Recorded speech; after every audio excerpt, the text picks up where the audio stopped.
Hi, and welcome to this week's Mortgage Broker broadcast. This week's podcast was going to be a solo podcast. We've had quite a few guests on, especially since the start of season 4. We've had guests on pretty much every week since the new season started. And I was going to get a solo podcast to talk about Facebook groups and Facebook groups within the community of mortgage brokers. And as you know, every single week, Leigh Rowland is doing the Mortgage Broker Bulletin as part of the podcast. Leigh and I was talking about this several days ago and thought, you know what? Rather than me going on about Facebook groups and whether you love them, hate them, use them or don't use them, like I said, I was going to do a solo one, but I thought I'd get Leigh onto the podcast and have more of a conversation around it and not only get my perspective in terms of the Facebook groups, but also get his perspective too. So yeah, let's just welcome Leigh onto the podcast. Hi, Leigh. You all right? Did that go smooth? That was amazing, Craig. 10 out of 10. It's the first time, and I know I'm letting a bit of a secret here, and we talked about this before, whereas normally, and for those people that have been guests on the podcast know this is how it works, that I normally record the intro right at the end of the podcast because I know what we've been talking about. So in the intro, I'll talk about the podcast and then bring that all forward and then get the guests onto the podcast if that's making sense. But looking by your face, I'm not making any sense there. But hopefully, it makes sense. That's just my face, unfortunately for me. Yeah, well, that's your choice, mate. Sorry, I can't do about that. But anyway, so normally I like do the edit, do that end, then bring that forward. But literally, then that's the first time I've gone straight and hit record, done the intro, and then added you and brought you in as a guest. So I'm going to give myself a pat on the back for embracing technology right there. So anyway, enough of this talking technology and secrets of behind the scenes of the podcast. How are you, mate? Yeah, I'm not too bad, mate. But I don't know if you remember, I got a bad back. I can hear it playing, Lee. I can hear it playing. Last Tuesday, my back went. To get some background music now. Do you like it? Yeah. So last Tuesday, my back went. Basically, I normally stand up in work, but sat down for 2 weeks and back went. So been on a load of painkillers, and I got to go for an X-ray. I'm sure it's all right. It's just one of those things. Apart from that, amazing, mate. Yeah, I'm good. The family's good. Work's good. So yeah, no problems with me apart from this back situation, which is a bit of a killer. But never mind. Yeah. How are you?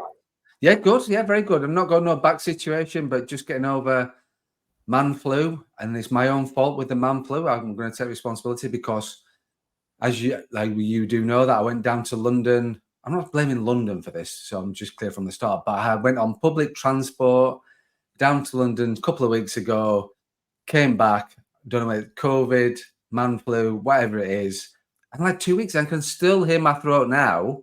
I've got the lozenges ready, but yeah, enough of the violins playing for both of us, aren't we here? So yeah, but I'm all good, mate. All good. Then it's good. Well, thanks for agreeing to come onto the podcast. And I know normally you're venturing out with a bit of a different background and you doing your mortgage broker bulletin in different parts of Cumbram, basically, normally in different aspects, rather than you sat behind a desk like we are doing right now. But yeah, it was one of those ones it was quite spooky really, because we always talk about what you're going to do as part of the broker bulletin. And I've had great feedback so far in terms of the mortgage broker bulletin, mate. So you need to get a well done on that. So even though I've not said it behind the scenes, I'm saying publicly on the podcast that, yeah, I've had great feedback in terms of the mortgage broker bulletin so far. And I know we sort of talked about before about what you're going to talk about, you then go and record. Yeah. But it was quite spooky because I wanted to do a solo podcast about Facebook groups. We started talking about, well, you started talking about what you wanted to talk about, what you're doing on the bulletin, which was then about Facebook groups. And then I thought, and I'm thinking, well, that's exactly what I was going to be talking about. So we thought, well, let's just get on the podcast together, and hopefully we don't go having too much of a, not a rant about it, that's not the right word, but discussion around it with regards to Facebook groups. So we're doing this totally unplanned, no questions. Yeah. I've got sort of a few prompts knowing that I want to talk about Facebook groups, but yeah, I think, I don't know. Do you want me to go first? I think sort of take on? I'm saying, do you want me to go first? And then I just start. But yeah, I think, Leigh, what's your take on the Facebook groups? What sort of what do you feel are what do we mean when what we're talking about when we talk about the Facebook groups? First of all. Well, first of all, thanks very much for the feedback on the bulletin. And they are, as I say to you, they're a work in progress. It is quite difficult, believe it or not, to stand there and have to sort of talk about rates specifically and lenders specifically. And it's not really, it's sort of my style, but it's sort of not, because I like to sort of freestyle a little bit. But they're work in progress, and hopefully they'll get better and a bit more entertaining and a bit more relaxed. But I appreciate the feedback, so thank you. That was a strange conversation we had yesterday about the Facebook groups. You're right. Now, I joined a couple of Facebook groups because I thought if I had a case which I was struggling with, right, I could put those details into the Facebook group, and then I'd get feedback from other brokers throughout the UK who might have come across that challenge before, and then I could have that not problem solved, but it would make it a shorter process for me. I could not cut the corner, but it would help me in that process, right? Great point. I totally agree. So that's why I joined. But since I've joined them, I don't think I've put a case in there, Craig, to be honest with you. Okay. That's not because I got all the answers, because I haven't, mate, at all. And I know some of the brokers in there who are very experienced who put stuff in there. But I'm a little bit scared of the feedback in one way, because I've seen some brokers get absolutely ruined in these groups for no reason at all. I'll tell you what the positives are. There's been some really good stuff on product transfers, for example. At one point, somebody put a list of lenders' timeframes for product transfers. Someone else put something in there about the swap rates. And there's all good bits of information. But then there's other people who, they don't always post anonymously, but they just ask really open questions about really important issues, is the wrong word, Craig, about really important things within their broker journey, if you like. Decisions. And then decisions, not issues, decisions they need to make. Decisions, thank you. Yeah. And so I find that really, really difficult to deal with. And you have some really good answers. I'm not going to name the people who I think have given good answers, because it's unfair. It would be fair, but it'd be unfair on the people who post the other stuff. But then you just have a load of other complete garbage, to be honest with you, being fired in at this poor person who's trying to make a really important decision. And I don't think that was predominantly the function of the group to start with. I don't know if that's something which resonates with you, or if you've got an opinion on that. I'm not really sure. You're in a different sort of situation to me. No, I totally get it. And I agree with you in terms of, so going back to that, the positive aspect of it is that, yes, there are, like I said, we're not on this podcast, we're not naming any of the Facebook groups, and we're not naming any of the communities from that point of view. We're not doing that. And we will get to a point, and I will explain sort of the point of the podcast as we both will during it. But I think the positives from it is that I understand, as a mortgage broker, if you're a self-employed, sole trader, mortgage broker that's not within the right network or not within the right firm or anything like that, and it can be very, very lonely. It can be a very, very lonely place. So naturally, as human beings, if we want to like a help or a cry out for help or support, things like that, we might tend to use those kind of communities. So like I said, I get that for the positives, if you are lonely and you feel as though you want to talk to peers and that you maybe have had before, if you've gone from employed to self-employed and feel as though there's that community out there, then that is great. There's that positive from that point of view.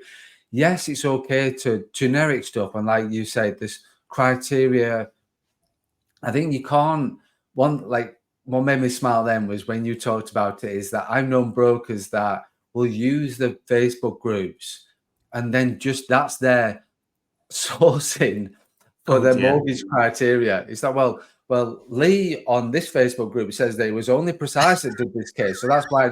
Like, what are you doing? Like, what? Like, it's not your criteria hub or whatever it is, or your mortgage brain or affordability brain. What? It's not that. So it does. It's a point. It's somewhere to start. And if you've got a complex case, and you can reach out to all the brokers in the country who are on a group and getting feedback from them, sort of saying, "Have you tried this?" It's just to help you point you in the right direction to then where to start with something that might be very complex. What it's not, and what you said is that it's no place for those massive, huge, monumental decisions for you and your business.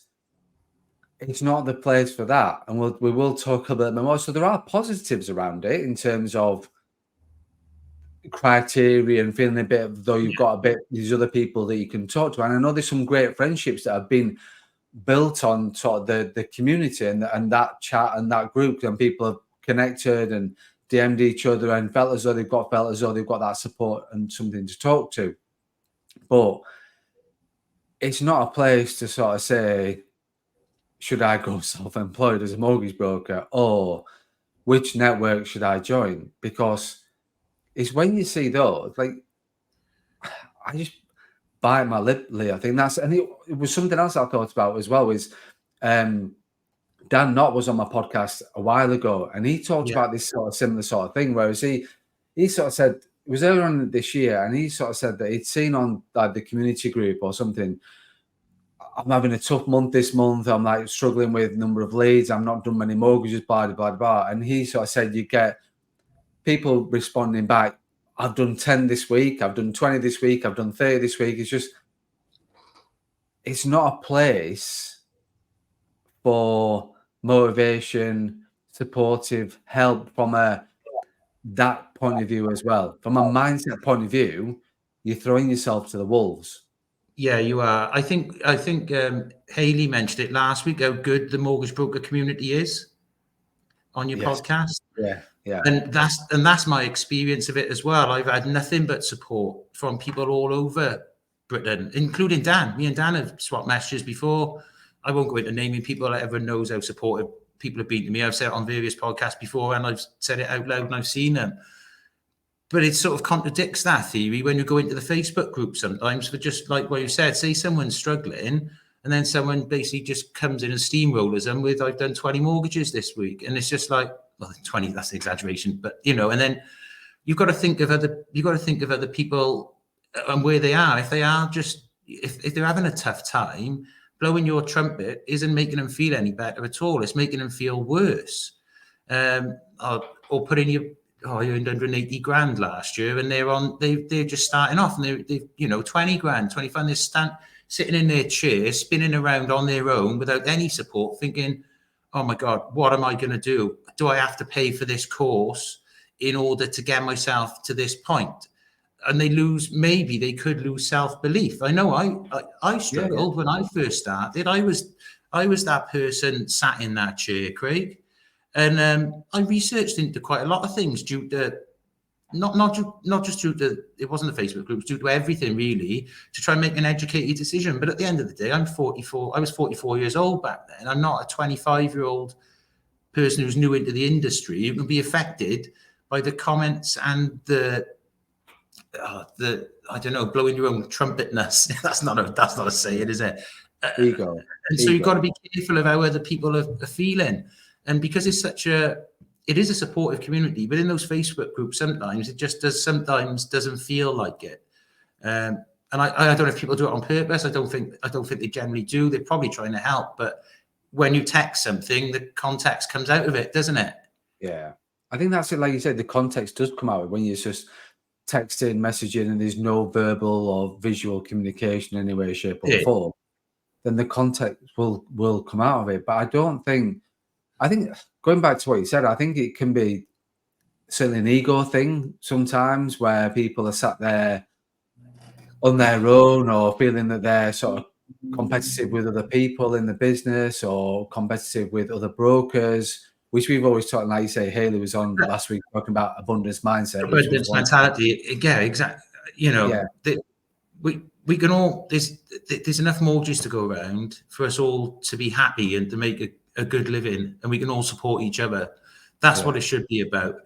That mindset is something that I might have had it when I was really young, when I really wanted to beat everyone, he had everything. But maybe through doing a lot of reading and whatever else, I've come to I'm always been the same, a bit like yourself. I think that we're into the abundance mindset, whereby there's enough to go around for everyone and we support each other. We'll all get better together.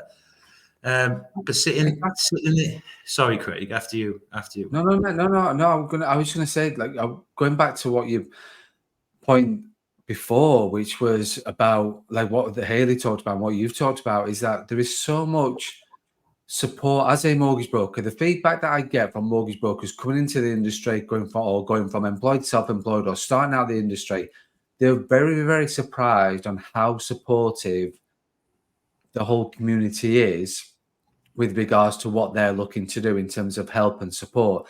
You're always going to get those egos in the room. You're always going to get those ego people thinking, who have got that insecurity aspect to their mentality, which is a case of, it's another broker coming in. I don't want another broker coming in because that means they might take a case off me, and they might beat me, or they might be better than me, or they might. Whereas you've not got that insecurity, Lee. I've not got that insecurity. Certainly Hayley's not got that insecurity. And it's about then knowing that it's about doing the best thing for the industry, which ultimately is the best thing for the client. This is like we've got to look at in terms of, if you're dealing with a mortgage broker that's got the right mindset, they're stable and got security themselves, your experience generally as a client will be a far better experience than it will be. There's somebody that isn't supported, that doesn't get help, that is insecure, and that doesn't know what process or where they're going, and they've got no one to turn to be able to get that help and support, which is not going to be a good outcome for that client. And so the whole point of this, and I think it's the point of the groups, but maybe whether it's been taken over or whether it's just not been sort of policed in the right way, I don't know. I'm not sort of saying yes or no with this, but I think just the whole thing is about, it needs to be a supportive environment for mortgage brokers, for self-employed mortgage brokers, because most of the brokers I speak to are one-man bands, two-man bands, sole traders, directly with a network, don't really get much help and support from the network, who are out there on their own making decisions. We need to be making sure that we're looking after these people's mindsets and helping each other to then grow, because like you said, there is enough business out there. We're not fighting over business. So you can take that away from yourself straight away. Just if you lose that ego part of who you are and see that as a competition, and actually then know it's more of help and supportive, the whole industry would be a better place. Exactly. I think we need to be better at publicizing ourselves, at telling people how good we are, right? Because we don't, as British people, I think our culture isn't as forward thinking as like the Americans, when they big themselves up and celebrate their success. We should do that the best we possibly can, but there's a time and a place for it, isn't it? Yeah. There's a time and a place for celebrating your success, and there's a way to do it which goes between, confidence and arrogance, all that type of thing. We've got to tell people how good you are at something, but when somebody else is struggling, that's not the time to do it. No. That's not the time to do it. And when someone says to me, how's business? I'm very cagey about what I reply, because if someone is having a hard time, I don't want to say, oh yeah, we're doing brilliant, blah, blah, blah, or, if I feel a bit uncomfortable, so I gauge it. I always say, yeah, we're ticking over. We're ticking over, thanks. We're doing fine. And I make sure I say, how are you doing? With an emphasis on how are you doing? Do you know what I mean? In order to make sure that they're okay as well. Yeah, and I think that's a skill that you have to have, Lee, because then for you, it's like for me, it's the listening aspect of it. It's okay to say, like, how are you doing? Your natural response will be, I'm okay. How are you doing? And then listen to what their answer is. Don't just think you're out of politeness, you're having to say that. And then you're thinking, right, and whatever they're saying, you're not truly listening, because you're thinking, yeah, I've had that experience myself. I've done this, or I'm going to find some way of coming back to you with, Oh yeah, I've been there, I've done that. Oh yeah, I've had a client like that. Yeah, but like that doesn't help. Like that doesn't having that way of mindset doesn't help. But you're not going to get that in a Facebook There you community go. kind of aspect. Yeah, exactly. And the thing is as well with that, the whole community side of things with regards to the Facebook groups, like I say, a lot of them are anonymous as well. So you've got no idea who you're speaking to. Somebody will post a question anonymously, and then I don't get. I understand that they're not wanting to be vocal about what their Yeah, if issues they are. obviously if they're with an employer and they go anonymous because they need some information or they're thinking of leaving, I get that. But there's some just really strange questions by anonymous people in there, or content popped in there by anonymous people, and I couldn't tell you what that's all about, to be honest with you. I went in. I did have a little look in before the podcast today because we mentioned it yesterday. I know you said we're going to freestyle it, but I know you quite well now, don't I? So I thought I thought Facebook groups would come up. I thought, and it was the same old thing in there. Really, there is useful stuff in there, Craig. We got to balance this out a little bit. I know we are anyway. There is useful stuff in there, but I think it's also important to have this discussion due to people, as you said, who are maybe in very small teams, feel a little bit on their own, and they're in those groups, and they don't want to post anything because they're scared that the responses won't be conducive to what they want, or they might get. It's not bullying. That's too harsh. That is. You know what I mean? They might have some comments thrown at them. I think people have to justify themselves in this sometimes as well. So they say, oh, I'm a new broker, new to the industry. Please don't, have a crack at me for this. And, as experienced people and professional people, you shouldn't have to justify that before you start asking a question in a group. I mean, that's just ridiculous. Is that not what the platform's for anyway? Is that not what these groups are for? Is for like for that whole reason? So they shouldn't have to feel. Yeah, exactly. And if it's making you feel like that before you even start writing a post, then why are you in there anyway? Yeah, definitely.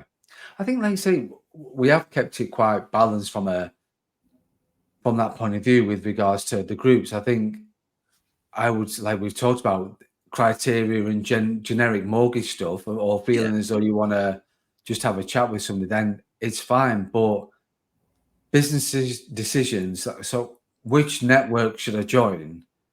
And you're putting that into a group of, say, there's 100 brokers in there, and you're going to get every reason why you should join one. You're going to get every reason why you shouldn't join that same one. You're going to get every reason why you should join another.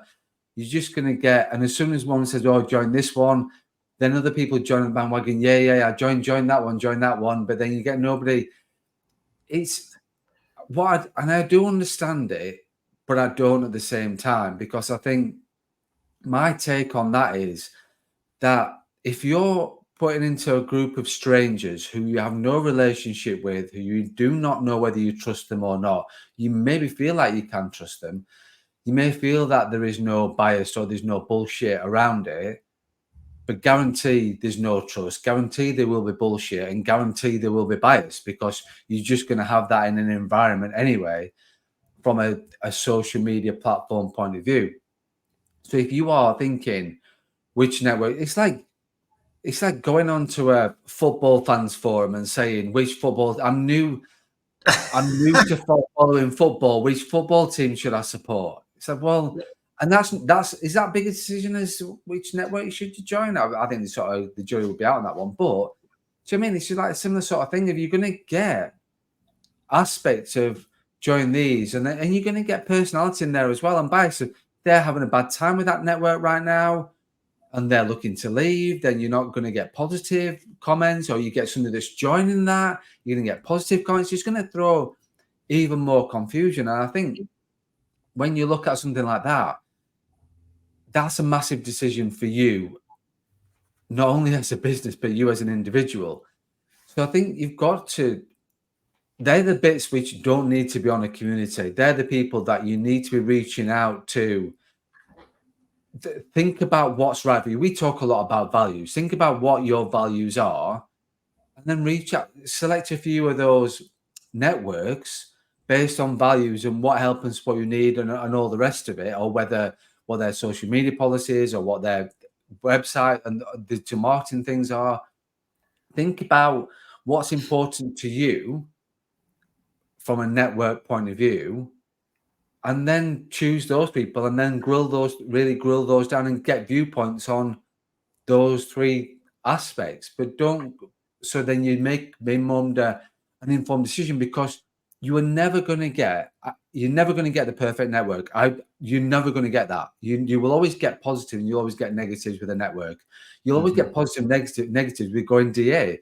It's never going to be 100% perfect fit with no compromise. You are going to have to compromise at some stage with regards to something, and it's what you're prepared to compromise as well.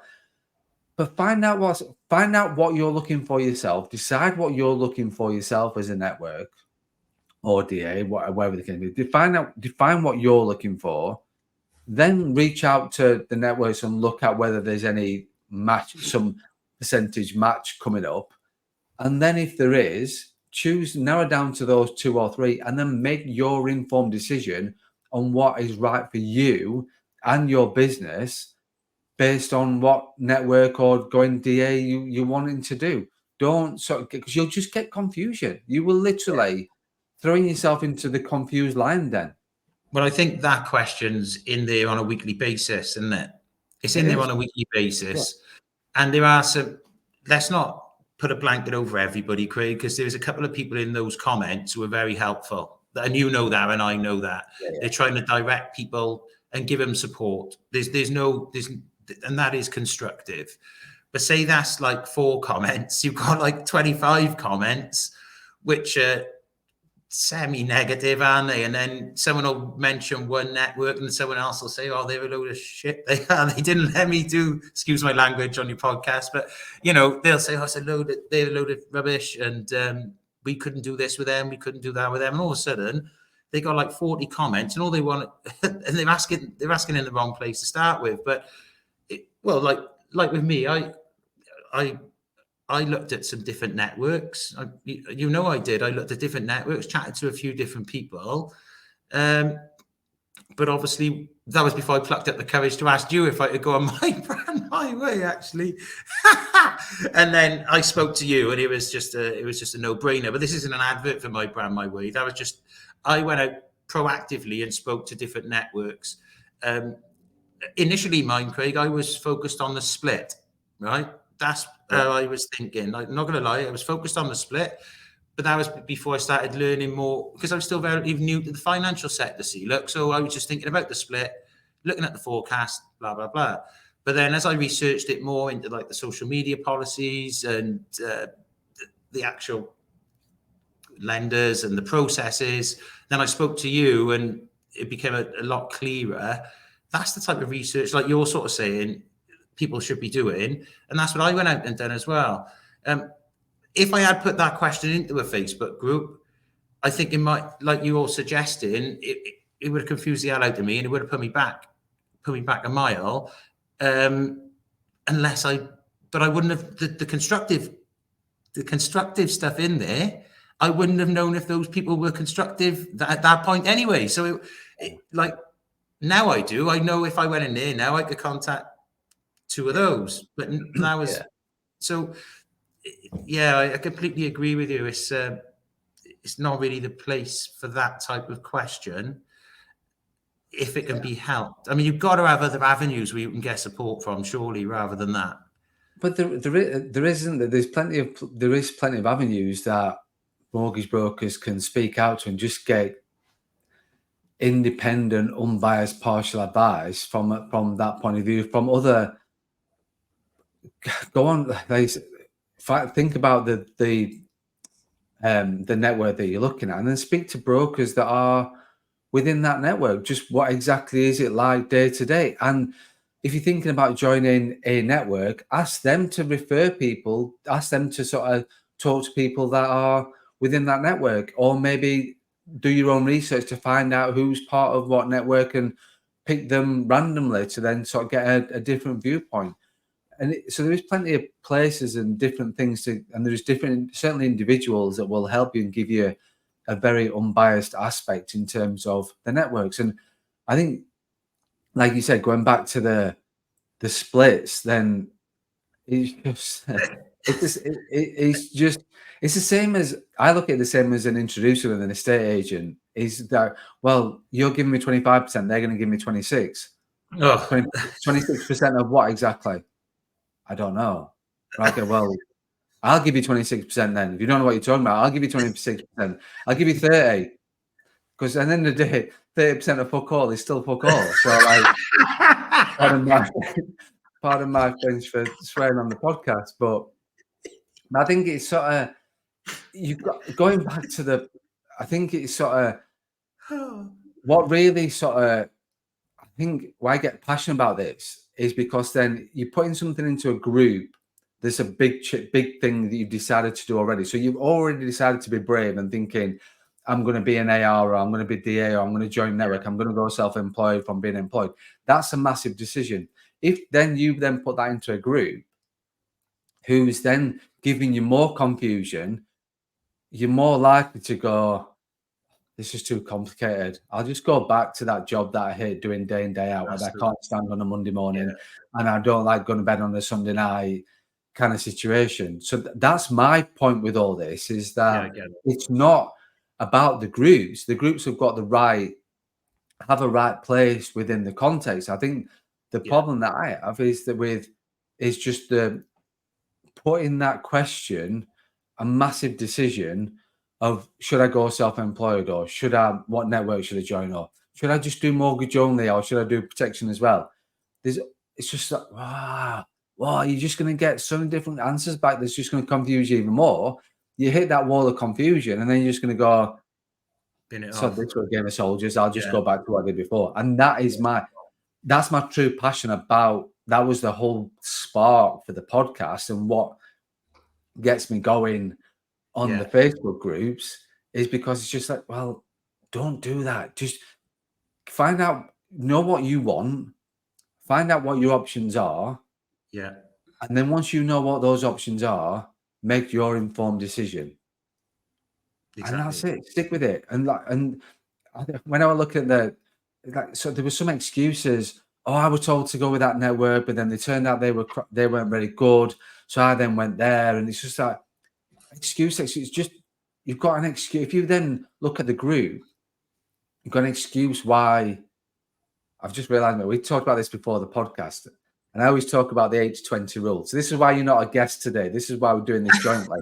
Because normally, as you know, with a podcast, I've got an 80-20 rule, which is 20% of the time I'm talking, 80% of the time the guest is talking. That's gone out the window today. I'm sure more like 50-50 when I look back. But going back to my point is that, I think we're laying on the point a little bit, but it's just a case of, if you know what you want, go out there into the marketplace and find somebody that suits you, and then make your informed decision based on that. You might get it wrong, you might get it right, but you've still got to stick by your decision, because it was your decision based on the information that you investigate yourself, for want of a better word. Yeah. Well, I think that's pretty comprehensive there, isn't it? We've talked about, looking at for 30 minutes, we've talked about Facebook groups. So let's change it up a bit. Tell me about your latest haircut. Oh man, don't start the. No, your hair looks good. Just tell everybody. Pardon? Your hair looks good. Just tell everybody about the experience you had when you went to your hairdressers. So first of all, Jimmy, who cuts my hair, Jimmy from, it was based in Windermere. He's cut my hair for a long time. He's absolutely spot on. But when he messages you saying, Craig, I never even knew about his YouTube channel at this stage. Craig, I'm just going to video cutting your hair when you're coming in, when you come in tomorrow morning. You're first in. Can you be here a bit earlier? We'll get it done. I just want to video it. No talking. Thought, great, this is ideal for me. No talking, no small talk. I can literally sit in the chair and just meditate for 20 minutes while he's sort of clipping away. I thought, great, don't need to talk, don't need to think about like small talk and the even though I Yeah. do get on with Jimmy and we do talk about a lot of things. No, this is great. Then he sort of gets his photo shoots out, and then he then sort of starts to talk about this whole AMSR, which I'm not thinking, do you know what? I live in the mortgage world. We love our jargon. We love our LTVs and all the rest of it. Yeah. AMSR, I'm thinking, what's that? Like the annual mortgage standard rate? Is that like, what's all that about? But yeah. Thanks for noticing. I've got my hair cut. But yeah, I'd sit there for 20 minutes while he, and he had the mic on his wrist. So basically, brilliant. you can hear the clipping. So he just started setting it up with my phone on a tripod, mic's on his wrist, and so you can hear the clipping, the scrunt, and apparently people fall to sleep on that. Brilliant. Because a lot of barbers now do actually, they don't give counselling, do they? But you can talk to them if you want to, that type of thing. Yeah, British Barber Club do it, I think. And I was thinking the other day, like the gym and the barbers are sort of not replacing the pub, but the pub, because they're all turned into food places, there's not that much talking goes on between people anymore, is there? But in the barbers, you go in there, you're in there for an hour or so, and you talk to the barbers, talk to the other people. An hour? Wow, I want you getting cut for an hour. They're sticking it back on there. That's really hard. Anyway, moving on. The mortgage world isn't too bad this week, Craig. If you wanted a semi-bulletin, I do. Not sure if you want one or not. To be No. We do want a mortgage broker bulletin. No, absolutely. Several lenders have reduced their rates, mate, which is absolutely good news for us. Everyone knows that the Bank of England base rate stayed the same, giving us a bit of stability. If you look on one of my LinkedIn comments, I actually did say it would stay the same as well. You posted that after you'd sort of. So yeah, it stayed the same. I saw it. It was edited. You said the base rate was going up, and then you realised it wasn't, and then you edited the LinkedIn comment. Absolute tripe, that is. So anyway, yeah, I thought it might stay the same, and it did, which was nice. HSBC have just sent me an email this morning. They're reducing their rates further, so it's not looking too bad out there at the minute. Halifax index rates got index price gone up. Yes, I think so. Thanks for asking me that. Absolutely. The honest answer is I don't know, Craig. I'm not going to lie. I can't lie to you and I can't lie to everybody else. So don't know. At least I'm honest, aren't I? And I've gone, if anyone watches this, I've literally gone purple now. I was a shade of crimson, but I've gone purple now after that question. Yeah, the only thing which is getting on people's nerves, I think, is some of the protection. A lot of the protection cases are being referred to GPs. Yeah. And we can't blame the GPs, can we, because of the NHS sort of crisis or whatever else. But they are really slow. I mean, really slow. We had one the other day. It took that long that the policy had gone up and they wouldn't bring it back down because it took that long with the GP referral back and forth. And so I think people are getting a bit frustrated with that, but there's not a lot we can do about it really because the clients have to answer honestly, don't they? So it is what it is.